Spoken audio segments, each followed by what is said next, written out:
Hello बच्चों, आप सभी का अपने YouTube चैनल पीसीएम क्लासेस 99 में स्वागत है। तो बच्चों, आज मैं पढ़ाऊंगा चैप्टर 1 सेट। ठीक है बच्चों।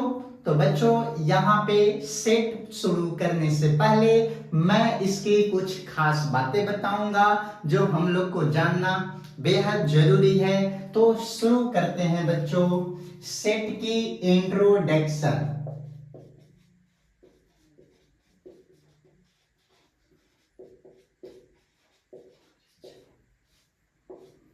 तो बच्चों, हमें सेट की सबसे पहले इंट्रोडक्शन जानना होगा। ठीक है, ये इंट्रोडक्शन है क्या? तो यहां पे हम जान लेते हैं कि जो समुच्चय है गणित की सभी शाखाओं का अध्ययन में संकल्पना की एक मूल संकल्पना है। एक बार पुनः बोलता हूं, गणित की सभी शाखाओं में अध्ययन के लिए इसकी संकल्पना एक मूल संकल्पना है जिसकी सहायता से पूरे गणित की, संपूर्ण गणित की, या यूं कहें आधुनिक गणित का विकास सेट की सहायता से हुआ है। ठीक है बच्चों, अब यहां पे एक बात बताता हूं कि जो समुच्चय का विकास किया, इसका जो सिद्धांत दिया वो जर्मन वैज्ञानिक थे। ठीक है बच्चों, ठीक है, गणितज्ञ बोल रहे, गणितज्ञ। ठीक है, जर्मन गणितज्ञ थे जिनका नाम था जॉर्ज कैंटर। ठीक है बच्चों, समुच्चय का सिद्धांत जॉर्ज कैंटर ने दिया था। ठीक है, और ये जर्मन के गणितज्ञ थे और ये एक म्यूजिक की बहुत ही शानदार आशिक थे, जो बहुत ही म्यूजिक को ध्यान पूर्वक सुनते थे और एक वायलिन यानी जिसको बोलते हैं गिटार बजाते थे। ठीक है, तो उन्होंने दिया था 19वीं शताब्दी के अंत में, 19वीं शताब्दी के अंत में। ठीक है, अंत में इन्होंने समुच्चय का क्या दिया, सिद्धांत दिया था बच्चों। ठीक है ना। अब यहां पे हम बताते हैं आगे आने वाली जो अध्याय है, जैसे संबंध फलन,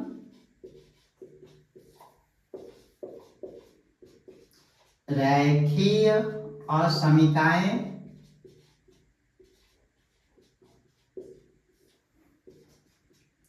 प्रायिकता।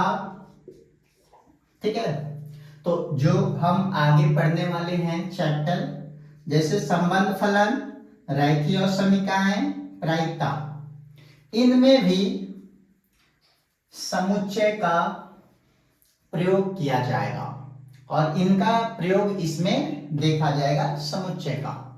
तो बच्चों, ये हमारा समुच्चय का इंट्रोडक्शन है। ठीक है, अब यहां पे हम पढ़ेंगे संकल्पना। ठीक है, संकल्पना। ठीक है, समुच्चयों की संकल्पना। तो बच्चों, ये संकल्पना क्या है समुच्चय की, जैसे हम पढ़ेंगे। ठीक है, T set, T set, dinner set. ठीक है बच्चों, टी सेट, डिनर सेट, भेड़ों का झुंड, ताश के पत्तों की गड्डी,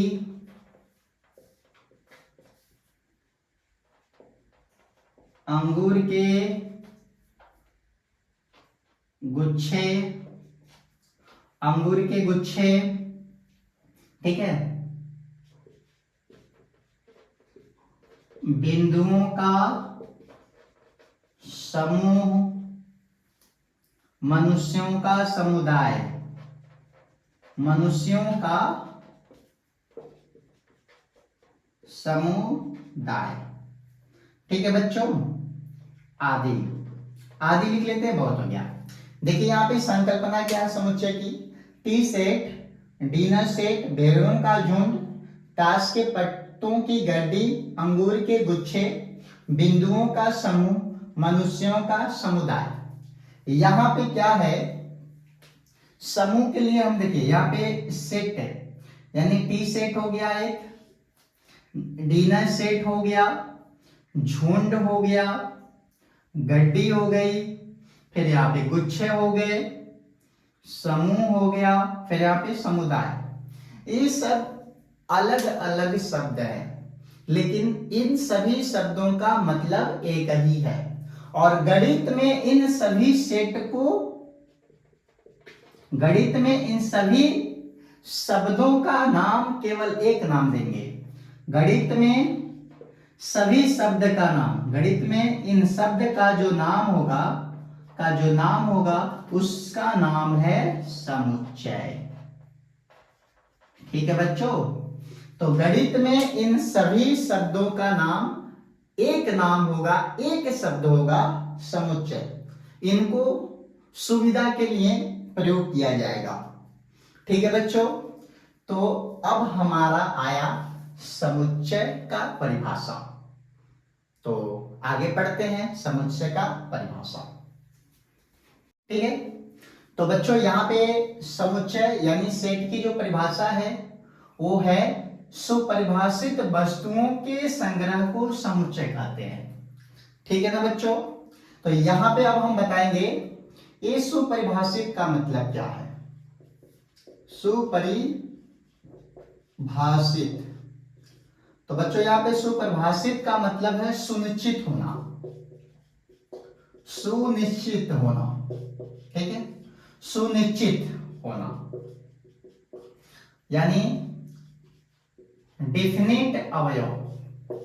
बच्चों यानी जो भी समुच्चय होगा उन सुनिश्चित होना है, निश्चित होना है, डिस्टिंक्ट होना है, ठीक है ना, स्पष्ट होना है कि अवयव समुच्चय के अंदर है कि नहीं है। ठीक है, जैसे यहाँ पे अभी हम एक एग्जांपल बताएंगे। तो पहले तो जो समुच्चय की डिफिनीशन हो गया, सुपरिभाषित वस्तुओं के संग्रह को समुच्चय कहते हैं। और यहाँ पे जो समुच्चय का जो संग्रह होगा, ठीक है, वो जो वस्तु होंगे समुच्चय के अंदर, जैसे मान लीजिए मैं एक समुच्चय ले लेता हूं। ठीक है, अभी हम एक बात बता देते हैं, यहाँ पे एक समुच्चय है। ठीक है, इनके अंदर मैंने लिख लिया समुच्चय राम, श्याम, मोदी, योगी। ठीक है बच्चों, यहां पे हमने एक समुच्चय ले लिया। अब यहां पे इसके जो अंदर एक समुच्चय है ना, राम एक नाम है। ठीक है, ये हमारा एक सुनिश्चित है, ये हमारा एक सुनिश्चित हो गया, यानी ये फिक्स है, ये निश्चित है, ये परिभाषित हो गया। तो ये हमारा एक समुच्चय है। श्याम भी एक नाम है, मोदी भी एक नाम है और योगी भी एक नाम है बच्चों। तो ये हमारा एक परिभाषित है इसके अंदर, यानी ये हमारा एक समुच्चय है बच्चों। ठीक है ना, अब एक बात और बताते हैं, इनके अंदर ये जो वस्तु रखा गया है, इस वस्तु को बोलते हैं हम अवयव। अंग्रेजी में बोले तो एलिमेंट भी बोल सकते हैं, या इन अवयवों को हम सदस्य भी कहते हैं। ठीक है बच्चों, इन अवयवों को हम सदस्य भी कह सकते हैं एक नाम। और भी एग्जांपल देना चाहे तो दे सकते हैं। ठीक है, यहाँ पे भी एग्जांपल है, इसके अंदर हम लिख सकते हैं ए, बी, अल्फा, बीटा, गामा। ठीक है, तो बच्चों ये हमारा सुनिश्चित है, इसके अंदर हमको ये पता है कि अवयव है, फिक्स है। तो ये हमारा क्या हो जाएगा, अवयव हो जाएंगे, या तो इसको हम बोले तो सदस्य भी बोल सकते हैं बच्चों। ठीक है ना, चलिए अब यहाँ पे एक बात और बता देते हैं, जो समुच्चय को लिखते हैं अंग्रेजी के बड़े अक्षर से लिखा जाता है। ठीक है ना, तो यहाँ पे लिख देंगे समुच्चय, बच्चों, समुच्चय को अंग्रेजी के बड़े, ठीक है, अंग्रेजी के बड़े अक्षरों से प्रदर्शित किया जाता है बच्चों, ठीक है ना। तो याद रखिएगा, तो समुच्चय के अंग्रेजी के बड़े अक्षरों से प्रदर्शित किया जाता है। तो ये हमारी सुपरिभाषित का मतलब भी हो गया, और मैं कुछ ऐसे परिभाषित एग्जाम्पल देने जा रहा हूं जो परिभाषित भी होगा और परिभाषित नहीं भी होगा बच्चों, ठीक है ना। तो इसको आप लोग नोट कर लीजिए, मैं आगे बताता हूं। तो बच्चों यहां पे कुछ हमने समुच्चय का एग्जाम्पल रखा है, जो समुच्चय भी है और समुच्चय नहीं भी है। तो यहाँ पे हमें देखना है कौन परिभाषित है, कौन परिभाषित नहीं है। तो यहाँ पर हम देख रहे हैं सभी पूर्णांकों का समुच्चय। तो बच्चों सभी पूर्णांकों का समुच्चय, पूर्णांक तो फिक्स है, परिभाषित ही है कि धनात्मक पूर्णांक है और ऋणात्मक पूर्णांक है, ठीक है। तो ये हमारा एक समुच्चय है, ठीक है बच्चों। तो सभी पूर्णांकों का समूह समुच्चय है। यहां पे देख लें सुंदर लड़कियों का समूह। बच्चों यहां पे ध्यान दीजिएगा, ये जो सुंदर लड़कियां है ना, ये समुच्चय है कि नहीं। आइए यहां पे मैं ले लेता हूं ग्रुप। देखिए यहां पे ग्रुप है, ठीक है, और ऐसे कुछ बच्चियों का मैंने ग्रुप ले लिया है, ठीक है ना। देख लीजिए 5 बच्चियों को हमने रखा है ग्रुप में, बुरा मत मानना बाबू, ठीक है। हमने 5 बच्चियों का एक ग्रुप लिया है। अब इसमें मैं सबका नाम भी दे देता हूं। इसका नाम दे दिया काजल, ठीक है। इसका नाम दे दिया मैं रीना, ठीक है। और इसका नाम हमने दे दिया मोनी, और इसका नाम है सोनी, और इसका नाम है प्रियंका, ठीक है। अब ये मान लीजिए 5 बच्चियां हैं और इनकी एक ग्रुप है। अगर हम कहते हैं सुंदर लड़कियों का समूह, अब इसमें से एक सुंदर लड़की ले लो या सबको बना लो, कह दो कि सभी के सभी सुंदर हैं, ठीक है ना। अब ये सभी बच्चियां क्या हैं, सुंदर हैं। फिर अगला एक ग्रुप वाला कोई आएगा, तो अगर हम इनको सुंदर मानते हैं तो जो अगली ग्रुप वाली बच्चियां हैं इनको सुंदर नहीं मान सकते, क्योंकि हम जिसको सुंदर मानेंगे अगला वाला जो है उसको सुंदर नहीं मान सकता है। इसलिए हम सुंदर लड़कियों का समूह सुपरिभाषित नहीं कर सकते। यहां पर हमने ले लिया ये पांचों को, पांचों क्या है, सुंदर है, एक ग्रुप ले लिया। दूसरा वाला ग्रुप इसको सुंदर मानेगा, वो तो उन लोग के ऊपर है, वो कह दे हम नहीं मानेंगे तो नहीं मानेंगे भैया, क्या कर लोगे, उसकी मर्जी, ना सुंदर माने की। तो ये सुंदर नहीं भी हो सकती है, हो सकती है। हमारे लिए सुंदर है, आपके लिए सुंदर हो भी सकती है और नहीं भी हो सकती हैं। तो इसलिए ये परिभाषित नहीं है, ये समुच्चय नहीं है बच्चों, ये समुच्चय नहीं है, इसको हम समुच्चय नहीं मानेंगे।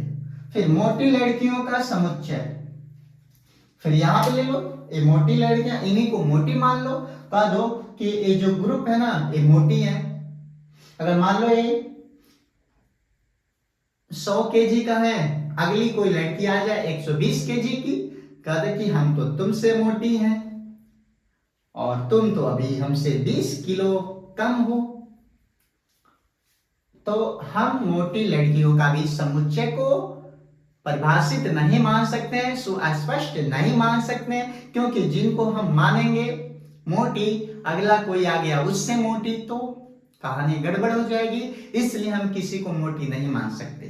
यानी अगर हम मान भी लिया कि कोई मोटी है भी, तो अगला वाला जो है उसको मोटी नहीं मानेगा। ठीक है, तो ये भी हमारा समुच्चय नहीं है, ये भी समुच्चय नहीं है बच्चों। ठीक है, सभी प्राकृतिक संख्याओं का समुच्चय, तो प्राकृतिक संख्याएं तो फिक्स हैं, ठीक है ना। तो यहाँ पे प्राकृतिक समुच्चय ए समुच्चय है, ये हमारा फिक्स है। विराट कोहली विश्व के सबसे अच्छे खिलाड़ी हैं, तो बच्चों विराट कोहली एक बहुत ही अच्छे खिलाड़ी हैं, ठीक है, उनका नाम भी है और सबके फेवरेट भी हैं, आपके भी फेवरेट हैं, हमारे भी फेवरेट हैं।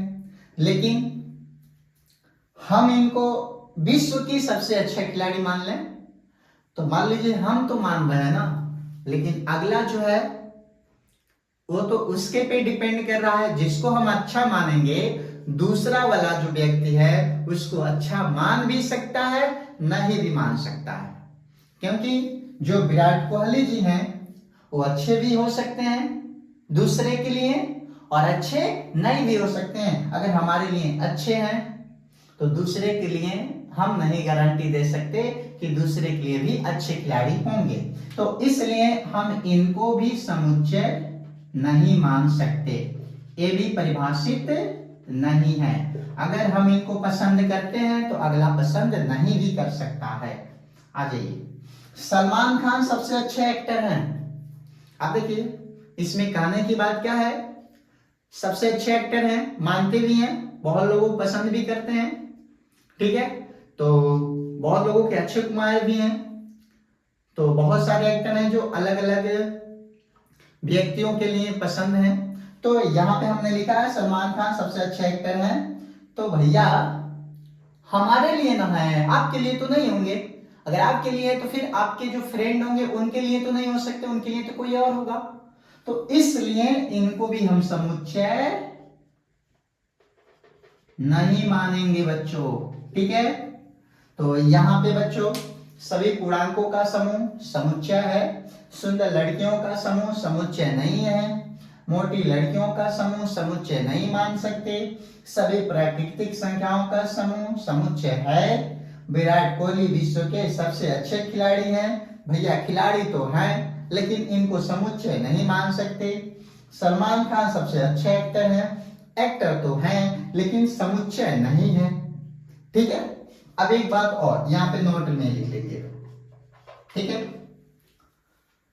हम समुच्चय को, ठीक है, मझले ब्रैकेट के अंदर लिखते हैं, ठीक है बच्चों। समुच्चय को मझले कोष्टक के अंदर कामा लगाकर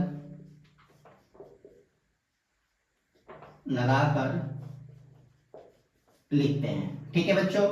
तो यहां पे समुच्चय को मझले कोष्टक के अंदर कामा लगाकर लिखा जाता है, ठीक है बच्चों। तो अब नेक्स्ट हम यहां पे कुछ विशेष समुच्चय का संकेत हैं उनको बताएंगे। तो बच्चों कुछ विशेष समुच्चयों के लिए मानक संकेत है, ठीक है।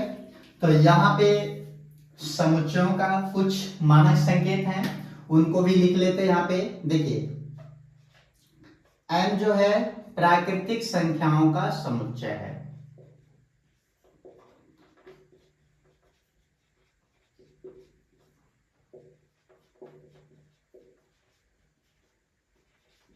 ठीक है बच्चों।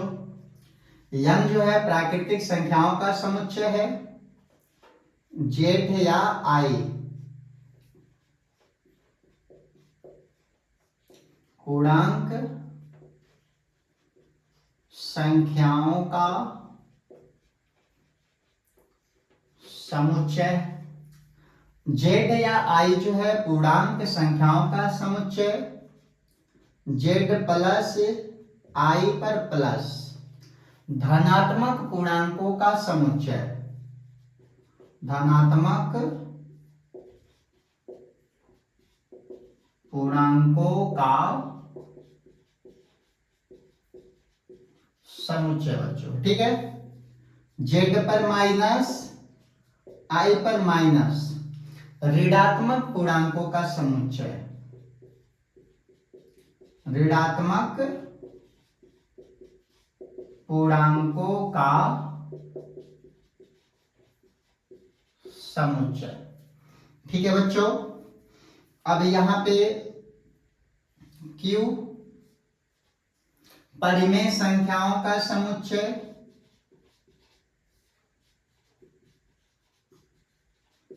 परिमेय संख्याओं का समुच्चय है। Q पे अगर मैं माइनस लिख दिया तो ऋणात्मक परिमेय संख्याओं का समुच्चय बच्चों। ठीक है, ऋणात्मक परिमेय संख्याओं का समुच्चय। R है वास्तविक संख्याओं का समुच्चय, वास्तविक संख्याओं का समुच्चय। एक हमारे पास R प्लस है, फिर एक R माइनस है। ठीक है, तो वास्तविक धन पूर्णांक यहाँ पे धनात्मक वास्तविक संख्याओं का समुच्चय। ठीक है बच्चों, अब यहां पे ऋणात्मक लिख लेंगे, ऋणात्मक वास्तविक संख्याओं का समुच्चय। ठीक है, अगर हम पूरे वास्तविक में से Q को माइनस कर दें, देखिए वास्तविक क्या है और एक Q परिमेय है, तो वास्तविक में से परिमेय को निकाल देते हैं तो बचता है अपरिमेय। तो लिख लेंगे यानी R माइनस Q जो है अपरिमेय संख्याओं का समुच्चय। ठीक है बच्चों, तो यहाँ पे हमने कुछ विशेष समुच्चयों के लिए मानक संकेत लिखा है। n प्राकृतिक संख्याओं का समुच्चय, z या i पूर्णांक संख्याओं का समुच्चय है, z प्लस i प्लस धनात्मक पूर्णांकों का समुच्चय, z माइनस i माइनस ऋणात्मक पूर्णांकों का समुच्चय, q परिमेय संख्याओं का समुच्चय है, q पर माइनस ऋणात्मक परिमेय संख्याओं का समुच्चय, r वास्तविक संख्याओं का समुच्चय, r प्लस धनात्मक वास्तविक संख्याओं का समुच्चय, r माइनस ऋणात्मक वास्तविक संख्याओं का समुच्चय, r में से q यानी r वास्तविक है, q अपरिमेय है, तो वास्तविक में से परिमेय को घटाएंगे तो बचेगा अपरिमेय, यानी अपरिमेय संख्याओं का समुच्चय बच्चों। ठीक है, तो बच्चों ये हमारे मानक संकेत हैं। अब हम आगे कुछ और भी बताएंगे। यहाँ पे संकेत हैं, कुछ सिंबल्स हैं, देखिए इसको बोलते हैं बिलोंग्स टू, बिलोंग्स टू। ठीक है, इसका अर्थ होता है जैसे मान लीजिए एक हमारे पास समुच्चय है, ठीक है ना, 1 2 3 4, तो अगर हमें इसमें से कोई एलिमेंट ले लें, कोई सदस्य ले लें, चाहे कोई अवयव ले लें, जैसे मान लीजिए हमने यहाँ पे 4 ले लिया, तो 4 जो है समुच्चय ए से संबंध रखता है, तो उसी को प्रदर्शित करने के लिए हम इस चिन्ह यानी बिलोंग्स टू से लिखते हैं। यानी 4 जो है ए में है, यानी 4 जो है समुच्चय ए से संबंध रख रहा है, इसलिए हम इसको लिखेंगे 4 बिलोंग्स टू ए। क्या पढ़ेंगे इसे? 4 बिलोंग्स टू ए, मतलब जो 4 है ए में है।